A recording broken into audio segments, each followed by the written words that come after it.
안녕하십니까. 신지식 인청인태입니다. 윤석열 당으로 재창당된 국힘 이준석에게는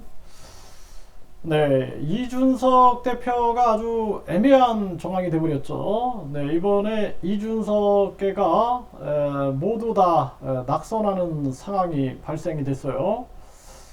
그래서 지금 국힘이 사실상 굉장한 극우 세력들이 있는 거죠. 이 극우 세력. 그리고 극극우 세력이 있어요. 극극우 세력. 그리고 뭔가 좀 중도 보수적인 세력들이 있어요. 그리고 이 개혁 보수적인 세력들이 있는데 이게 다 이제 얽혀진 게 국힘의 모습인데요. 그런데 이 윤석열 당으로 가면서 사실상 이 지금 국힘의 모습이 거의 전체주의화 되고 있습니다. 지금 민주당도 전체주의화 되고 있는 것이 가장 큰 문제인데 국힘은 더 심한 거예요. 왜냐하면 여당이고 이게 정부기 때문에 이 전체주의화 되면은 이거는 굉장히 위험성으로 갈 수 있는 그러한 정황이 있는 것입니다. 그래서 지금 지도부 입성이 무산된 이준석, 천하용인 지원할 수 있어서 행복했다. 내일 위해 정진하겠다. 이렇게 얘기를 하고 있어요. 또 천하람은 독자 영역을 구축했다.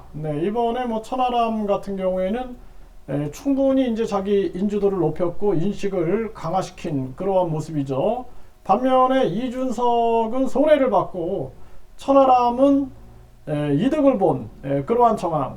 또 뭐 다른 후보들도 보면은 인지도를 높인 거죠. 뭐 이기인이라든지 김용태, 허은하 이런 사람들도 인지도를 높였지만 결국에 가장 큰 타격은 이제 이준석 전 대표가 타격을 입었다 이렇게밖에 볼 수가 없고요. 뭐 신당 창당 얘기가 나오는데 아주 이게 조심스러운 얘기가 될 수밖에 없죠. 심평은 이준석 보수신당 창당할 힘이 없다 이렇게 깎아내리고 있는 정황이고요. 신당 창당보다는 당권을 노릴 거다. 김재원은 이렇게 얘기를 했어요. 김재원은 이번에 최고위원이 됐죠. 그런데 당권을 노린다라는 것이 쉽지가 않죠. 이제는 이미 끝난 상황이고, 그리고 앞으로 또 다시 당권을 노린다. 이것이 이제 윤석열 정부가 붕괴될 땐 가능하겠죠. 붕괴될 땐. 그것이 이제 그렇지 않을 때는 힘든 과정을 겪을 수밖에 없는 상황이고, 이제 총선이 가까이 다가왔기 때문에 이제 과연 이 총선을 그냥 패스하고 그 미래를 바라보겠다. 그러면은 그냥 이대로 가는 거고, 그렇지 않고 총선에 정치적 기회를 잡겠다. 그러면은 이준석 대표가 할 수 있는 길은 신당 창당밖에 없어요. 신당 창당에서 유승민 그리고 제3지대 사람들을 모아가지고 신당을 창당하되 이 가장 큰 신당 창당의 걸림돌이 정당 보조금인 거예요. 정당 보조금. 이 정당 보조금을 과감하게 폐지하라고 외칠 수 있어야 됩니다. 그래서 국힘의 조경태 전 후보가 정당 보조금 폐지를 외쳤는데 정당 보조금 폐지, 선거 보조금 폐지, 선거 보조금 폐지하고 과연 국회 예산 국민투표제라든지 국민투표 시민발언제 같은 국민 주권 정책을 들고 나갈 수 있느냐. 이것이 이제 관건이 되겠다. 저는 그렇게 보고 있고요. 박지원은 국민의힘이 완전한 윤석열 당으로 재창당했다. 이렇게 얘기를 하고 있어요. 국힘이 대통령에 줄 서는 DNA가 세계 최고다. 이런 얘기를 하고 있고요. 명실상부한 아주 이름하고 실제가 같다 이거죠. 윤석열 당이다. 이렇게 얘기를 하고 있는 정황이고, 친윤 지도부의 완전한 윤석열 당으로 재창당된 그러한 모습이죠. 박지원은 윤석열 당으로 재창당됐다. 김기현 용산 출장 소장 되지 말아야 된다. 이러한 얘기를 하고 있습니다. 네, 최진원은 당정일치가 가속화될 거다. 본격적으로 윤석열 당이 탄생될 것이다. 이렇게 진단을 했고요. 유승민은 1인 독점, 윤석열 사당됐다. 네, 국힘을 지금 비판하고 있는 그러한 모습입니다.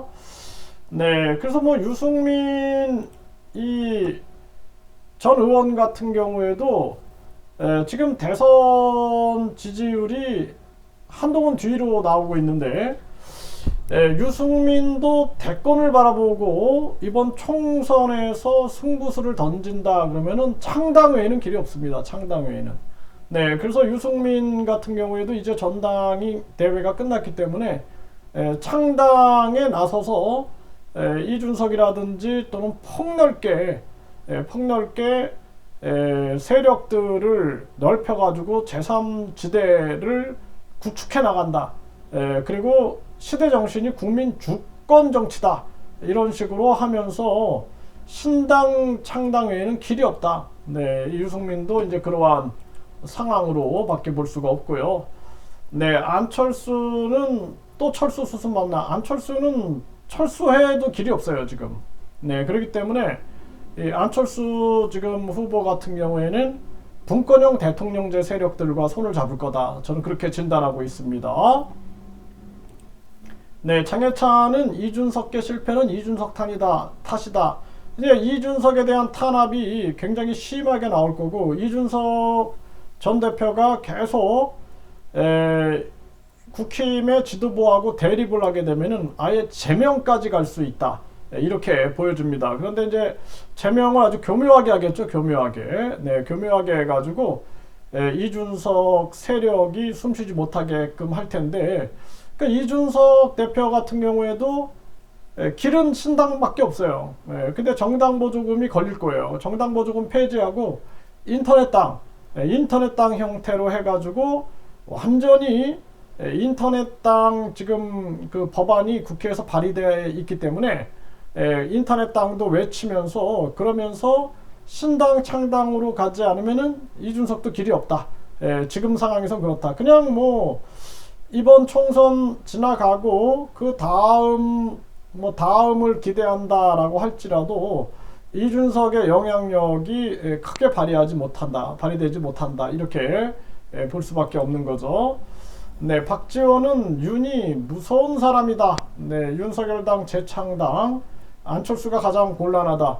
안철수보다는 이준석이 이제 가장 곤란하게 된 거고, 안철수 길은 결국에는 분권형 대통령제 세력들과 힘을 모을 거다. 저는 그렇게 진단하고 있습니다. 박지원 정치 구단이 천하람, 그리고 김기현이 이제 결선에 갈 수 있다. 이런 주장을 했어요. 김종인도 이제 그렇게 얘기를 했죠. 김종인 전 위원장도. 근데 제가 이제 그런 얘기를 했어요.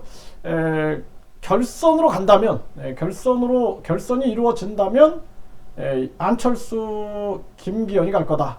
근데 1, 2위가 안철수, 김기현이었죠. 네, 그래서, 지금 이제 이 민주당 소속이다 보니까 자기 의도대로 이렇게 해석하는 경향이 있습니다. 그래서 지금 여기도 보면은 가장 곤란한 건 지금 이준석 그리고 유승민이 되고 있는 거고, 나경원은 엎드렸기 때문에 이제 뭐 하나 좀 받겠죠. 이런 정황이고, 안철수 후보 같은 경우에는 이제 분권형 대통령제를 외치고 개헌을 외치는 세력들과 손을 잡으면서 자기 길을 모색할 것이다. 그것만이 길이에요. 그것만이 길이고, 유승민, 이준석은 신당 창당만이 길이다. 저는 그렇게 진단을 하고 있습니다. 상황이 이제 이렇게 흘러가고 있는 그러한 모습이고요. 지금 이준석 대표 같은 경우에도 가장 큰 타격을 받은 거예요. 지금 천하용인 같은 경우에는 가장 이득을 본 사람은 천하람이고, 그 다음에 뭐 이기인이나 김용태, 허은하, 뭐 허은하나 김용태는 약간 덜하고 이기인이 이제 인지도가 많이 높여진 그러한 부분이고, 가장 큰 타격을 입은 게 이제 이준석인데, 결국에는 앞으로 이 윤석열 당이 이제 이준석을 공격하게 됨으로써 결국에는 이준석의 길은 그냥 몇 년을 이무기처럼 그냥 계속 묵히고 있을 것인가, 아니면은 강하게 신당 창당에 나서서 길을 돌파할 것인가, 이것이 이제 유승민, 이준석의 길이 될 거다, 저도 그렇게 진단하고 있습니다.